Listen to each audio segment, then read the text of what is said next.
నమస్తే, welcome to Suman TV. ప్రస్తుతం మనతో పాటు ఉన్నారు వైద్యరత్న, వైద్య విభూషణ్ బెస్ట్ డాక్టర్ అవార్డు గ్రహీత అయినటువంటి general physician and diabetologist doctor Prabhu Kumar చల్లగాలి గారు మనతో పాటు ఉన్నారు. సార్ నమస్తే. సార్ నమస్కారం. సార్, డయాబెటీస్ ఉండే వాళ్ళలోనే చాలా మిత్స్ అనేది ఉంటుంది. బేసిక్గా తినే ఆహార పదార్థాలపైన ఎక్కువగా ఉంటుంది. అందులో డ్రై ఫ్రూట్స్ అనేది అసలు వాళ్ళు తీసుకోవచ్చా తీసుకోకూడదా? సో రోజుకి కొన్ని డ్రై ఫ్రూట్స్ పొద్దున్నే లేచిన తర్వాత పరగడుపునే తీసుకుంటే ఏమైనా అవుతుందా?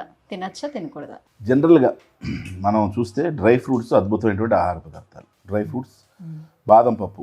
మేము షెడ్యూల్లో కూడా డయాబెటిక్ పేషెంట్స్కి రోజు ఆల్మండ్స్ బాదం పప్పు తినమని చెప్తాం. బాదం పప్పు కానివ్వండి, పిస్తా పప్పు కానివ్వండి, అప్పుడప్పుడు కొంచెం క్యాష్యూ నట్స్ కానివ్వండి, ఇతర ఆహార పదార్థాలన్నీ కవర్ చేయమని చెప్తామండి.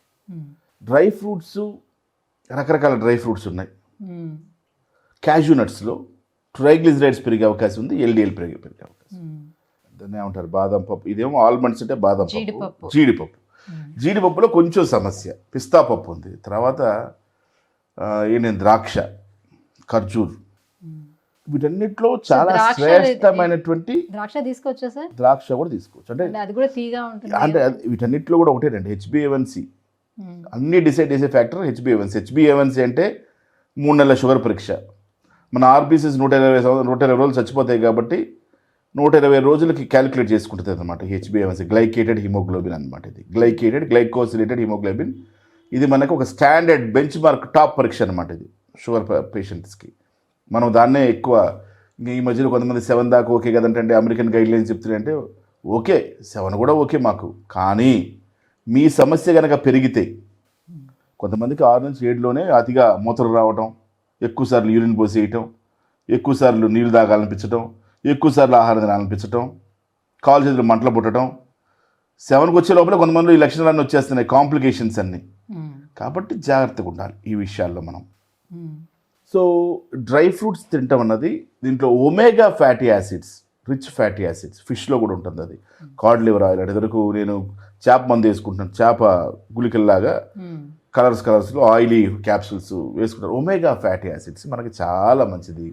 గుడ్ ఫ్యాట్స్ పెరగడానికి, హెచ్డిఎల్ పెరగడానికి. హెచ్డిఎల్ ఎప్పుడు 40 నుంచి 60 పైన ఉండొచ్చు, 60 దాకా ఉండొచ్చు హెచ్డిఎల్. ఎల్డిఎల్ ఎప్పుడు లోలోనే ఉండాలి, 100 లోపల ఉండాలి ఎల్డిఎల్. ఈ లో డెన్సిటీ లిపిడ్స్ తోటే మనకు గుండె జబ్బులు వచ్చేది. విఎల్డిఎల్ తోటే మనకు గుండె జబ్బులు వచ్చేది. ఇంకా మైక్రోజోమల్ లిపిడ్స్ కూడా ఉంటాయి. వాటి వల్లే మనకు గుండె జబ్బులు వచ్చేది, రక్తనాళాల్లో బ్లాకేజ్ వచ్చేది. రక్తనాళాలు అంటే ఏదో చాంతాడని ఎందులో ట్యూబుల్లో ఉండవండి. ప్రధానమైనటువంటి రక్తనాళాలు లావుగా ఉంటాయి, మిగతా అన్నీ సన్నగా ఉంటాయి, చిన్నగా ఉంటాయి. ఇంకా పెద్ద వయసు వచ్చే వాళ్ళకి ఇంకా స్ట్రింక్ అయిపోతూ ఉంటాయి, ఇక్కడ డ్యామేజ్ వస్తూ ఉంటుంది. సో అందుకనే మనం ఒమేగా ఫ్యాటీ యాసిడ్స్, బ్రెయిన్ కూడా బాగా పనిచేయాలంటే omega fatty acids rich foods తీసుకోమని చెప్తుంటాం. అట్లాగే అవిసె గింజల్లో ఎక్కువ ఉంటుంది, అవిసె గింజలు తినమని చెప్తుంటాం. తర్వాత చియా సీడ్స్లో ఉంటుంది, చియా సీడ్స్ తినమని చెప్తుంటాం. అంటే మనకి తక్కువ రేట్లో దొరికేవి వాటిని చూసుకోవచ్చు, సబ్జా గింజల్లో కూడా దొరుకుతుంది, వాటిని చూసుకోవచ్చు. ఎక్కువ రేటు మనం ఇంకా హై ఎండ్ క్వాలిటీ జీవిద్దాం అంటే హై ఎండ్ చూసుకోవచ్చు. ఇప్పుడు chia seeds costly. Chia seeds రోజు కొంచెం తాగితే 2 చెంచాలు వేసుకొని బాగుంటుంది. మాకు మెడికల్ రెప్లు ఇస్తారు కాబట్టి మేము ఫ్రీగా తాగుతుంటాం. చెప్పడం ఈజీయే, ఇవన్నీ కూడా ఆచరించడం కష్టం. డ్రై ఫ్రూట్స్ కేజీ 600-700 800 ఉంటుంటాయి. చెప్పడం ఈజీయే కానీ కొనటం కష్టం. సో అంటే క్వాలిటీ ఆఫ్ లైఫ్ పెంచుకోవాలంటే ఇవన్నీ చేసుకోవచ్చు అండి. డ్రై ఫ్రూట్స్ తింటే చాలా మంచిది ఆరోగ్యానికి. ఇదివరకు ఉన్నటువంటి నిజామ్స్ అందరూ కూడా ఈ డ్రై ఫ్రూట్స్ బాగా తిని ఎరెక్టైల్ డిస్ఫంక్షన్ రాకుండా జాగ్రత్తలు పడేవాళ్ళనేటువంటి నానుడు కూడా ఉందన్నమాట. సో డ్రై ఫ్రూట్స్లో అనేకమైనటువంటి సుగుణాలు ఉన్నాయి. సో తీసుకోమన్నారు కరెక్టే, కానీ వాటికి కూడా ఇంత మోతాదులోనే హ్యాండ్ఫుల్ తీసుకోవాలమ్మా. ఎవరి హ్యాండ్ ఉందంత అంత హ్యాండ్ఫుల్ తీసుకోవాలి. మన హ్యాండ్ఫుల్ తీసుకోవచ్చు ఈజీగా. డ్రై ఫ్రూట్స్ తీసుకోవచ్చు. మన ఆల్మండ్స్ రెగ్యులర్ పేషెంట్ చెప్తున్నారు, బాదం పప్పు, తర్వాత పిస్తా పప్పు, ఇలా రకరకాల పప్పులు తీసుకోవచ్చు డ్రై ఫ్రూట్స్. ఇంకా దీంట్లో వెరైటీ ఆఫ్ డ్రై ఫ్రూట్స్ ఉంటాయమ్మా. ఇంకా omega fatty acids, protein and fibre contents ఉంటాయి బాగా. అదే మీరు ఇందా చెప్పే చియా సీడ్స్ తీసుకోవాలంటే high fibre content, motion problem ఉండదు, శరీరానికి మంచిది. అవిసె గింజల్లో fibre content, protein content, omega fatty acids. పొద్దుతిరుగుడు గింజల్లో ఉంది, సన్ఫ్లవర్ సీడ్స్ అంటాం. తర్వాత మనకి వాటర్ మెలాన్ సీడ్స్ అమ్ముతున్నారు. ఈరోజు ఫ్యాషన్ ఇవన్నీ వాటర్ మెలాన్ సీడ్స్ అమ్ముతున్నారు. వాటర్ మెలాన్ సీడ్స్లో ఉన్నాయి రకరకాల సీడ్స్ మార్కెట్లో. మీకు ఈరోజు సూపర్ మార్కెట్లో ప్రతి సీడు, గుమ్మడికాయ గింజలు కూడా అమ్ముతున్నారు అద్భుతంగా. గుమ్మడికాయల గింజలు కూడా సో వీటిలో ప్రధానంగా మనం జీడిపప్పు కిస్మిస్ లాంటివి కొంచెం మోతాదులో తక్కువ తక్కువ మోతాదులో మొదలు తీసుకొని మిగతా అన్ని కావాల్సినంత మోతాదులో తినొచ్చు. మ్మ్. కొంతమంది అవిసె గింజలతో చక్కగా కారపొడి కూడా కొట్టుకొని తింటుంటారు. ఫస్ట్ ముద్ద కారపొడి నెయ్యి వేసుకుని తినే కొన్ని జిల్లాలు ఉన్నాయి, ఉభయ గోదావరి జిల్లాలు. సో ఏదేమైనా డ్రై ఫ్రూట్స్ అయితే పుష్కలంగా తీసుకోవచ్చు. అందులో కొన్ని మాత్రమే మీరు చెప్పినట్టు కొంత మోతాదులో మాత్రమే తీసుకోవాలి. తీసుకోమన్నారు కదా అని కంటిన్యూ చేసుకుంటే. సో అన్ని ఈ కూడా డ్రై ఫ్రూట్స్ కండిషన్ కూడా ఏంటంటే మీకు పొద్దున్నే తీసుకుంటే బెటర్ అంటారా? ఫ్రూట్స్ జనరల్గా నానిన పదార్థంలో డబుల్ అవుతుంది అంటారమ్మా. నానిన పదార్థంలోంచి డబుల్ అవుతుంది ప్రోటీన్ శాతం అంటారు. సో నైట్ నానబెట్టుకొని పొద్దున్న తింటుంటారు. జనరల్గా మేము ఏం చెప్తాం, డ్రై ఫ్రూట్స్ని బాదం పప్పు, వాల్నట్స్ ఇవి రెండింటిని రాత్రిపూట హ్యాండ్ఫుల్ నానబెట్టమంటాం. వాల్నట్స్లో కూడా అద్భుతంగా ఒమేగా ఫ్యాటీ యాసిడ్స్ ఉన్నాయి. అల్జీమర్స్ డిసీజ్ రాకుండా కూడా హెల్ప్ చేస్తుంది. డయాబెటీస్ నియంత్రించడంలో ఉపయోగపడుతుంది. ఇవన్నీ కూడా వాటి యొక్క సైడ్ క్యారెక్టర్లు.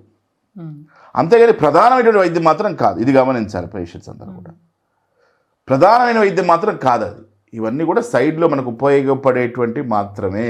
సో ఫర్ సపోజ్ ఇప్పుడు నేను మార్నింగే డ్రై ఫ్రూట్స్ తీసుకున్నాను అనుకోండి, తర్వాత బ్రేక్ఫాస్ట్ ఏమైనా తగ్గించుకోవాల్సిన నెసెసిటీ? రాత్రిపూట బాదం పప్పు, వాల్నట్స్ రెండింటిని నానబెట్టమంటాం, పొద్దున్నే తినమని చెప్తాం. పొద్దున్నే మొహం కడుక్కున్న తర్వాత థైరాయిడ్ ట్యాబ్లెట్ వేసుకోవాల్సిన అవసరం థైరాయిడ్ ట్యాబ్లెట్ వేసేసుకొని వాకింగ్ చేసేవాళ్ళు ఒక అరగంట పాటు, పావుగంట పాటు వాకింగ్ చేస్తే, జనరల్గా ఎందుకు వాకింగ్ చేయమంటాం, గోరువెచ్చని నీళ్ళు తాగి వాకింగ్ ఎందుకు చేయమంటాం అంటే కొంతసేపు కడుపు కదిలి కాస్త మోషన్ ఫ్రీ అయ్యి పొట్టలో అంతా వ్యర్థాలు బయటికి వెళ్ళిపోయి వాళ్ళు హ్యాపీగా ఉంటారు. ప్లస్ తినేది వెంటనే పొట్టలో లేయర్స్లో అబ్జార్బ్ అవడానికి అవకాశం ఉంటుంది. ఎప్పుడైతే పొట్టంతా పెంటతో పెరిగిపోతుందో అబ్జార్ప్షన్ ప్రాపర్గా ఉండదు. కాబట్టి పొట్ట క్లియర్ చేసుకోవాలి పొద్దున్న. ఆ తర్వాత ఈ వాల్నట్స్, తర్వాత ప్రోటీన్ 2-3 కోడిగుడ్లు తినమంటాం ఎల్లో తీసేసి. ట్రైగ్లిజరైడ్స్ నార్మల్ ఒక ఎగ్ తినచ్చు. మిగతా వాళ్ళందరూ కూడా ఓన్లీ వైట్స్ తీసుకోవాలి. ఒక 3-4 వైట్స్ తీసుకుంటే ప్రోటీన్. తర్వాత లైట్ బ్రేక్ఫాస్ట్ 2 ఇడ్లీయో ఏదో తినే అలవాటు ఉన్న వాళ్ళకి 2 ఇడ్లీయో, చిన్నపాటి దోశ, కొర్ర దోశలు. ఈ మధ్య మిల్లెట్స్ కూడా ఫ్యాషన్ కాబట్టి మిల్లెట్స్ తోటి దోశలు ఉన్నాయి. ఈరోజు ఓదల ఇడ్లీలు ఉన్నాయి. ఓదలో 6 గంటలు నానబెట్టేసి, తర్వాత కొర్రలు ఒక 6 గంటలు నానబెట్టేసి కొర్ర దోశలు మంచిగా అద్భుతంగా కొర్ర దోశలు వేస్తున్నారు టేస్టీగా. మనకి మినపప్పు దోశలు ఎలా ఉన్నాయి అలా ఉంటున్నాయి కూడా. సో అలాంటి దోశలు తింటున్నారు. పొద్దున్న బ్రేక్ఫాస్ట్లో తినచ్చు. నేను చెప్పినవన్నీ తినేసి కోడిగుడ్లు, రాగి మాల్టు ఇవన్నీ తాగేసి దోశలు తింటాను, 6 ఇడ్లీలు తింటానంటే కుదరదు. ఆల్రెడీ మీ బ్రేక్ఫాస్ట్ ఆల్మోస్ట్ అయిపోయింది.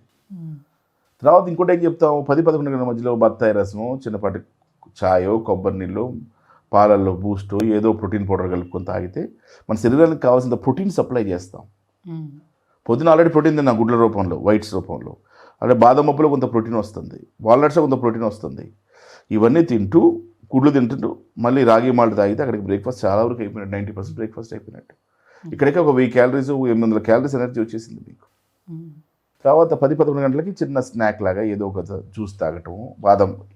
ఏం తాగినా కూడా షుగర్ లేకుండా చేసుకోవాలి. ఏం తీసుకున్నా కూడా షుగర్ కంటెంట్ ఉండకూడదు దాంట్లో. షుగర్ ఏంటిది, ఇప్పుడు మనము బత్తాయి రసం ఫ్రెష్గా పిండుకొని బత్తాయి రసం తాగటం, కాక్టైల్ జ్యూస్ ఫ్రెష్గా పిండుకొని అన్ని ఫ్రూట్స్ కలిపి ఒక జ్యూస్ తాగటం. సో జ్యూస్ రూపంలో తాగడం బెటర్ అంటారా, లేకపోతే ఫ్రూట్ కూడా తినచ్చు? ఫ్రూట్ రూపంలో కూడా తినచ్చు. 10-11 మధ్యలో ఏదో చేసి మళ్ళీ 1-2 గంటల మధ్యలో లంచ్ చేసుకోవటం. ఒక కీర, ఒక క్యారెట్, ఒక ఎర్ర ఉల్లిపాయ, 4 చిన్న ఉల్లిపాయలు, ఒక ఎర్ర టమాటో. ఒక కీర, ఒక క్యారెట్, ఒక క్యారెట్, ఒక ఎర్ర ఉల్లిపాయ, 4 చిన్న ఉల్లిపాయలు, ఒక ఎర్ర టమాటో. 5టిని సలాడ్లా కట్ చేసుకొని పొద్దున్నే సాయంత్రం దాకా ఎన్నిసార్లు తినచ్చు. దీంట్లో హై ప్రోటీన్ ఉంటుంది, హై మినరల్స్ ఉంటాయి, న్యూట్రియంట్స్ ఉంటాయి. మీకు కావాల్సినటువంటి ఎనర్జీ వస్తుంది, ఆకలి వేయకుండా ఉంటుంది. అది లంచ్ ముందు తినచ్చు. సలాడ్ అది అందరు తింటుంటారు కదండి, అట్లా అది సలాడ్ తినచ్చు. మళ్ళీ సాయంత్రం కూడా తినచ్చు. మళ్ళీ రోజు తింటే బోరు కొడుతుంది కదా, ఒక రోజు నిమ్మకాయ పిండుకోవచ్చు, ఒక రోజు విటమిన్ సి నిమ్మకాయ పిండుకోవచ్చు, బ్లాక్ పెప్పర్, వైట్ పెప్పర్, కొంచెం లైట్గా సాల్ట్. మరి సాల్ట్ ఎక్కువ కాకుండా. All whites are not good, కొన్ని వైట్సే గుడ్. షుగర్ వైట్, మైదా white, salt white, hypertension. 5 grams కంటే సాల్ట్ ఎక్కువ తీసుకోకూడదు. WHO గైడ్లైన్స్ ప్రకారంగా చూసుకోవాలి సాల్ట్ ఎంత తీసుకుంటున్నామని. Salt is the biggest problem. ఎందుకంటే సాల్ట్ వాటర్ని ఆపేసి, రాక్ సాల్ట్, పింక్ సాల్ట్ అలాంటి చేసుకోవచ్చు. అది కూడా మోతాదులోనే తీసుకోవాలి. ఈ విధంగా ఎఫెక్టివ్గా ఇప్పుడు లంచ్ అయిపోయింది. లంచ్లో ఏం చెప్తున్నాం మనం, ప్రోటీన్ ఉండాలి మళ్ళీ డైట్లో. చికెన్, మటన్, పప్పులు హై ప్రోటీన్. అదే చెప్తాను మీకు నేను. 100-150 grams కావాలి మీకు శరీరానికి, అది చాలు. సో పప్పు రూపాల్లో, పప్పులో ఆకుకూరలు కలుపుకోవడం, ఇలా రకరకాలుగా. మధ్యాహ్నం లంచ్ రైస్ కంటెంట్ తగ్గించి మల్టీగ్రెయిన్ పౌడర్స్ ఉన్నాయి ఈరోజు. రాగులు, జొన్నలు, సజ్జలు ఇవన్నీ కలిపి పౌడర్స్ తయారు చేస్తున్నారు, లేదా మనం తయారు చేసుకోవచ్చు. గోధుమలో కూడా సేమ్ క్వాంటిటీ ఆఫ్ షుగర్ వస్తుందని రీసెర్చ్లో చెప్పారు. గోధుమ రొట్టెలో కూడా సేమ్ కైండ్ ఆఫ్ షుగర్ వస్తుందని రీసెర్చ్ చెప్పారు. కాబట్టి అన్నం తింటే ఒకటే, రొట్టె తిన్నా ఒకటే. కాబట్టి మల్టీగ్రెయిన్ పౌడర్ రొట్టెలు తినమని చెప్తున్నాం. సో లంచ్ అయిపోయింది. దీంట్లో కూడా ఏదో ప్రోటీన్ కంటెంట్ ఉండేది చూసుకుంటే భోజనం చేయండి. లంచ్లో రైస్ తగ్గించండి, రొట్టెలు తినండి దాంతోపాటు. అప్పుడు సెట్ అవుతుంది, బ్యాలెన్స్ అవుతుంది. అందుకే మీకు సలాడ్ చెప్పాం, కడుపు నిండేటట్టుగా. సలాడ్తో కడుపు నిండుద్ది, హ్యాపీగా ఉంటుంది. లంచ్ అయిపోయింది.